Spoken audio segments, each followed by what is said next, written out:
오늘 본문 에스겔 33장은 에스겔의 파수꾼 임명과 하나님의 예언입니다. 오늘 본문 앞부분은 하나님이 각 사회에 경고할 수 있는 파수꾼으로 예언자를 세우셨다는 내용입니다. 하나님은 그 땅 사람들이 전쟁을 앞두고 경계에 설 수 있는 파수꾼을 세웠다고 가정합니다. 저 멀리서 전쟁을 치르러 온 사람들을 보고 나팔을 불고 백성에게 경고를 합니다. 그런데 만약 그 나팔 소리를 듣고도 정신 차리지 아니하여 전쟁 가운데 목숨을 잃으면 그것은 경고를 무시하고 정신 차리지 못한 그 사람 책임이라는 것입니다.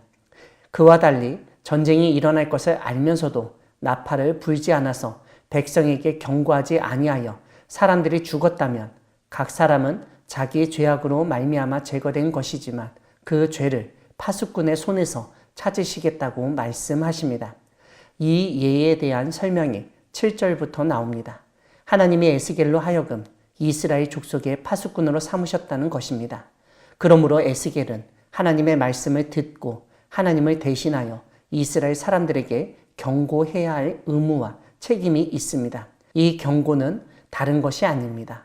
악인에게 당신은 반드시 죽으리라는 경고를 전해야 합니다. 만일 파수꾼인 에스겔이 그런 경고를 하지 않아서 그가 귀 기울여 듣고 그 악한 길에서 떠나게 하지 않으면 그 악인은 자신의 죄악 때문에 죽지만 그의 피를 에스겔의 손에서 찾으시겠다고 말씀하십니다. 이와는 달리 악인에게 하나님의 말씀대로 경고하였다면 하나님은 책임을 묻지 않으시겠다는 것입니다. 11절에서 언급하듯 하나님은 악인이라도 죽는 것을 기뻐하지 않으십니다. 그렇기 때문에 하나님은 아무리 악한 사람이라도 그 사람에게 일단 가서 잘못된 것을 지적하고 고치게 하고 생명을 얻을 수 있는 길이 있음을 알려야 한다고 말씀하십니다. 오늘 본문 뒷부분은 하나님의 새로운 예언입니다. 예언의 내용이 23절 이하에 나오는데 그 내용을 보면 함락된 예루살렘에 거주하는 사람들의 말과 그들에 대한 심판 예언입니다. 주전 587년에 예루살렘이 멸망하고 2차 포로로 사로잡혀온 사람들은 대부분 상류층이었습니다. 그러다 보니 예루살렘에는 하류층 중심으로 남게 되었는데 그들은 하나님이 자신들에게 그 땅을 기업으로 주신 것이라고 말하였다는 것입니다. 그런 그들에게 하나님은 조롱하듯 2번이나 반복해서 그 땅이 너희의 기업이 될까 보냐라고 말씀하십니다. 절대로 너희의 기업이 될 수 없다는 의미입니다. 결국 하나님은 에스겔을 통해서 그들에게 심판의 말씀을 전하게 하십니다. 황무지에 있는 자는 칼에 엎드려뜨리고 들에 있는 자는 들 짐승에게 넘겨 먹히게 하고 산성과 굴에 있는 자는 전염병에 죽게 하시겠다고 선포하십니다. 이러한 일을 행하시어 하나님은 그 땅이 황무지와 공포의 대상이 되게 하시겠다고 선언하십니다. 이러한 말이 28절과 29절에서 반복되어 하나님이 이미 정하시고 실행하신다는 점을 강조합니다. 오늘 본문 마지막 부분에서는 하나님의 경고를 알리고 하나님의 예언을 선포하던 에스겔 앞에 나오던 사람들이 사실은 하나님의 말씀대로 행하지 아니하였다는 점을 지적하는 내용입니다. 이런 지적을 31절과 32절에서 2번 반복하십니다. 그렇지만 에스겔의 예언은 응하게 될 것이고 결국 그들은 하나님의 예언자가 자기들 가운데 있었음을 깨닫게 되리라고 말씀하십니다. 이것은 그 당시 사람들이 에스겔을 예언자로 인정하지 않았고 그 말씀을 듣지 않았다는 점을 의미합니다. 사랑하는 광야교회 성도 여러분, 하나님은 하나님의 사람을 파수꾼으로 세워 경고하시고 사람을 살리게 하시는 분이십니다. 오늘날 하나님은 에스겔을 파수꾼 삼으신 것처럼 우리를 이 시대의 파수꾼으로 세워 사람들에게 하나님의 말씀을 전하며 구원을 얻도록 역사하십니다. 여기서 우리가 생각할 것이 있습니다.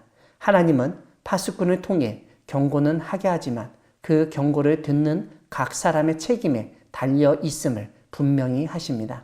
사실 하나님은 에스겔과 같은 하나님의 사람을 통하여 그 사회에서 이루어지고 있는 각종 불의와 죄악들을 지적하시고 악한 길에서 돌이키지 않으면 큰일 날 것이라고 경고하십니다. 그 경고를 무시하면 죄악 가운데 죽게 되어 있습니다. 그런 점에서 우리는 하나님이 주시는 경고를 잘 분별해야 합니다. 잘 분별해야 한다고 말씀드린 이유는 교회에서 목사가 말한다고 그게 다 하나님이 주시는 경고가 아닐 수 있기 때문입니다. 때로는 자신의 이익과 이념 때문에 사람들을 속이는 목회자가 있습니다. 즉 에스겔처럼 하나님이 보내주신 파수꾼이 아닐 수 있습니다. 지금 애국을 외치고 자유를 외치며 선거철이면 기독 정당을 내세워 나라를 구하겠다고 하는 사람들을 우리는 조심스럽게 보아야 합니다. 그들은 우리가 귀를 기울이고 정말 주의해야 할 목소리는 이 사회에서 외면하고 배제시키고 있습니다. 그렇기 때문에 우리는 오히려 주류가 아니라 비주류, 아무런 힘도 없어서 사람들이 무시하고 지나쳐버리는 그런 소리에 귀 기울여야 합니다. 하나님은 그런 사람을 통해서 경고하실 수 있기 때문입니다. 중요한 점은 우리가 죄악 가운데 돌이키고 악한 길에서 떠나야 한다는 점입니다. 지금 우리나라 안에서 사람들을 미혹하고 죄악에 빠지게 하는 사람들이 있는데 그 사람들의 말에 현혹되지 말고 악한 길에서 떠나고 하나님께 돌아가야 합니다. 정치가 혼란스럽고 교회가 이단 사이비의 공격에 당하며 어려움에 처한 오늘날 우리가 할 수 있는 일은 오늘 본문의 파수꾼처럼 경고음을 내는 것입니다. 이대로 가다간 큰일 난다. 하나님의 심판이 임할 것이라는 점을 알려야 합니다. 만약 경고해야 하는데 하지 않으면 그것은 전적으로 우리 책임이고 잘못입니다. 물론 파수꾼이 경고를 하였을 때 그 경고를 받아들이는 것은 각 개인입니다. 무엇보다 하나님이 우리로 하여금 이 시대에 파수꾼 역할을 하라고 하신 것은 생명을 살리기 위함입니다. 하나님은 악인이라도 죽는 것을 기뻐하지 않으시는 분이십니다. 하나님이 맡겨주신 파수꾼의 일을 잘 감당하여 사람들을 잘못된 길에서 돌이키고 생명을 얻게 하는 우리 모두가 되기를 소망합니다. 아멘.